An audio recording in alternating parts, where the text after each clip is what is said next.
اتنی ہے، رحم اتنا ہے اور انسانیت کے ساتھ اتنی محبت ہے کہ ایک ماں کو جتنی اپنی اولاد کے ساتھ محبت ہوتی ہے اس سے تقریباً 70 گنا اللہ کی محبت زیادہ ہے۔ یقین چھوٹا تھا، میں یہاں ایک آپ کو مثال دے کے سمجھانا چاہوں گا۔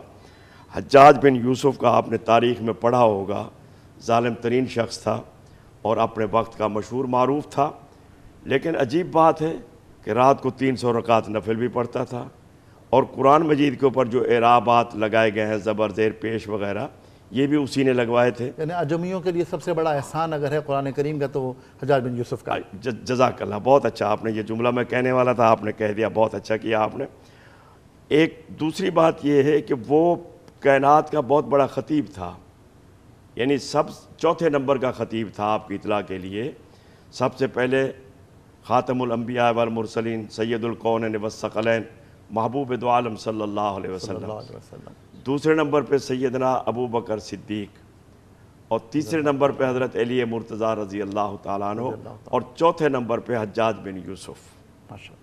اس کا جب آخری وقت آیا تو نزع کے عالم میں تھا، اس کو زمہریرہ کا مرض تھا۔ زمہریرہ کا مرض وہ ہوتا ہے کہ اگر آگ کے کوئلے بھی اس کے جسم پہ رکھ دی جائیں تو اس کی کپ کپی سردی والی ختم نہیں ہوتی۔ اس کو عربی میں زمہریرہ، آپ چونکہ حکیم بھی ہیں تو اس لیے آپ کے سامنے اس کی زیادہ وضاحت کی ضرورت نہیں ہے، لیکن میں غیر اختیاری طور پر کہہ گیا بارہ سننے والے۔ تو اس وقت اس کے قریب لکڑیاں جل رہی تھی، آگ جل رہی تھی، اس کا ایک ملازم اس کو اپنے سینے سے لگا کے بیٹھا تھا، لیکن اس کی روح قبض نہیں ہو رہی تھی۔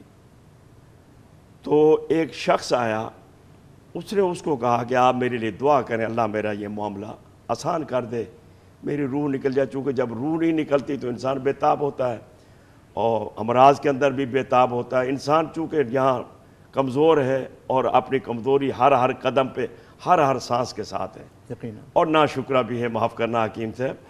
آپ قرآن کے الفاظ ہیں، کون انکار کرے گا؟ بالکل، آپ نے یہ بھی بات صحیح ہے، چونکہ آپ حکیم بھی ہیں۔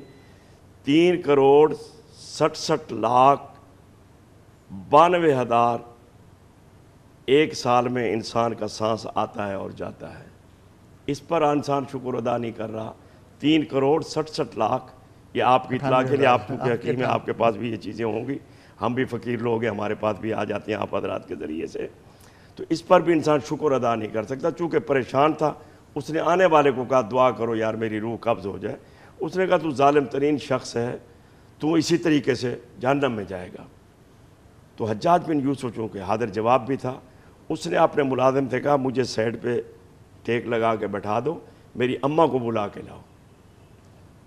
نوکر نے، ملازم نے ایسے کیا، اماں کو بلا کے لایا، اور اس نے اماں کو کہا کہ اماں یہ شخص کہتا ہے تجھے اللہ بخشے گا نہیں، تو چونکہ ظالم آدمی ہے، تو اب اماں میرا تو روح نکل نہیں رہا، تو ایسا کر یہاں لکڑیاں جلا، اور جب آگ دہک جائے تو مجھے اٹھا کے اس میں پھینک دینا۔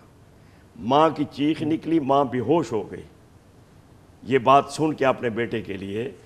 تو حجاج بن یوسف نے اس بزرگ کو، اس صوفی کو، اس آنے والے کو سمجھایا، دیکھا میری ماں میرا آگ میں ڈلنا برداشت نہیں کر سکی، ابھی تک میں ڈلا بھی نہیں ہوں، لیکن میرے خدا کے پاس محبت میری ماں سے 70 گنا زیادہ ہے، اس لیے کہ وہ رحیم ہے، اللہ نہایت بخشنے والا، نہایت رحم کرنے والا۔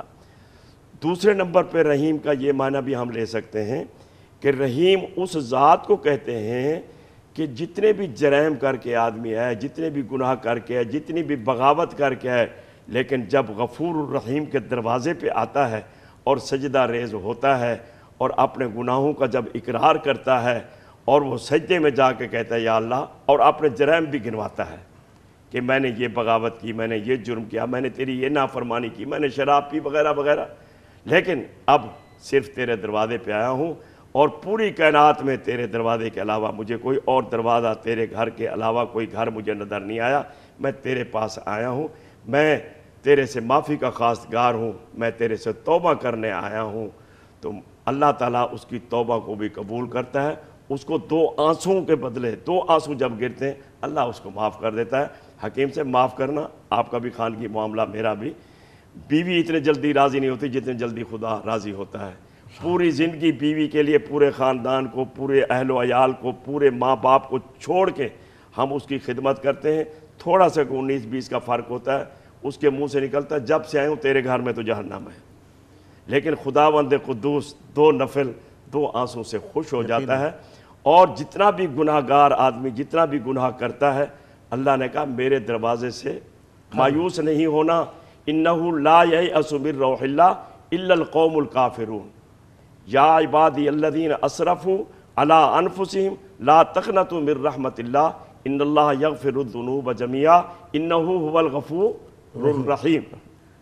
تو اللہ نے جو بھی انسان اگر ایک دفعہ توبہ کر کے پھر بھی اگر نادانستہ طور پہ ایک انسان ہونے کی حیثیت سے اس سے پھر گناہ ہو جاتا ہے، تو کسی نے کہا ہے کہ باز آ ہر آنچ ہستی باز آ، گر کافر و گبر و بت پرستی باز آ، این درگاہ ہے ماں درگاہ ہے نو امیدی نیست، گر 100 بار توبہ شکستی باز آ۔ اگر 100 دفعہ بھی تو نے توبہ توڑ دیے پھر بھی اللہ کے دروازے پہ آ جا، وہ تجھے معاف کرے گا۔ اور ایک جگہ قرآن میں یہ بھی آتا ہے کہ اللہ تبارک و تعالیٰ کے سامنے جب آدمی توبۃ نصوح کرتا ہے اور سچے دل سے جب توبہ کرتا ہے تو غفور الرحیم کی رحمت اس قدر جوش میں آتی ہے کہ قرآن کہتا ہے کہ فَأُولَٰئِكَ يُبَدِّلُ اللَّهُ سَيِّئَاتِهِمْ حَسَنَاتٍ وَكَانَ اللَّهُ غَفُورًا رَحِيمًا۔ وہ گناہوں کو بھی نیکیوں میں کنورٹ کر دیتا ہے۔ یہ ہے رحیم کا۔ اور بھی بہت سی وسیع، یہ تو موضوع ہے، اس کے اوپر تو 1 مہینہ بھی گفتگو کی جائے تو یہ چیپٹر کلوز نہیں ہو سکتا۔ صحیح بات ہے۔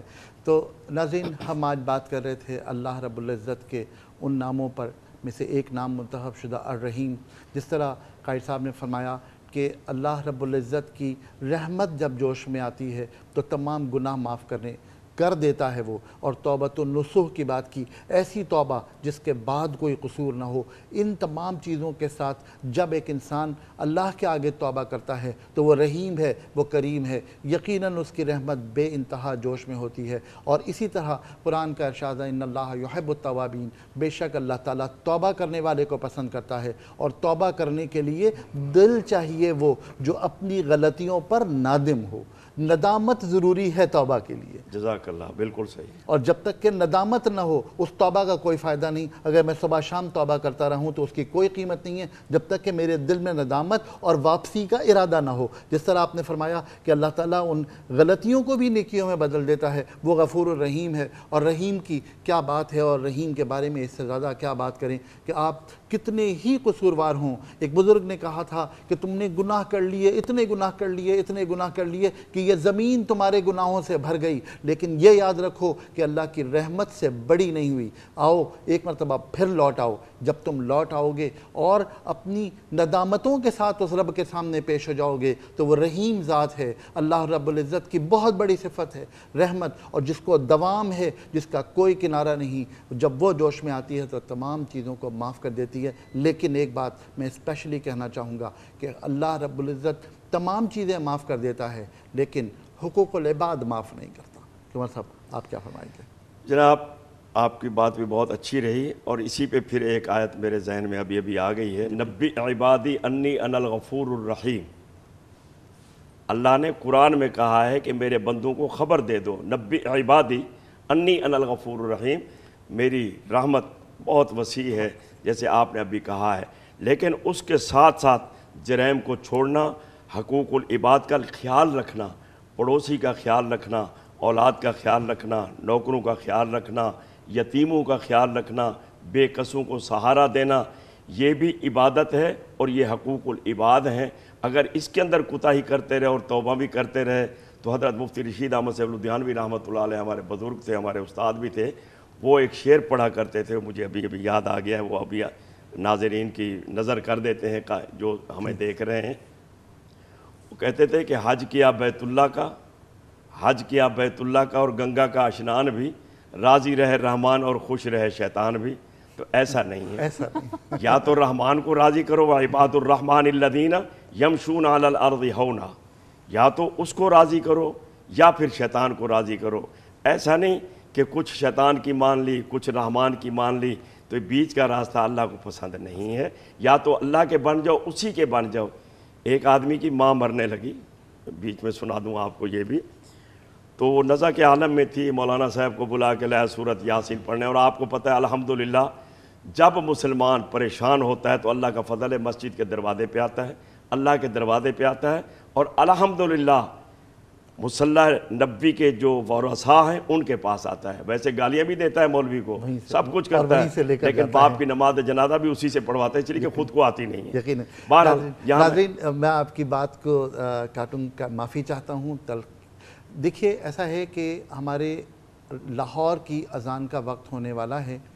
ہم اپنے ناظرین کو جو لاہور میں موجود ہیں وہ روزہ کھولنے کی دعا پڑھیں گے۔ ہم ایک بریک پر جا رہے ہیں تاکہ لاہور کی اذان نشر کی جا سکے۔ ہم حاضر ہوتے ہیں بریک کے بعد۔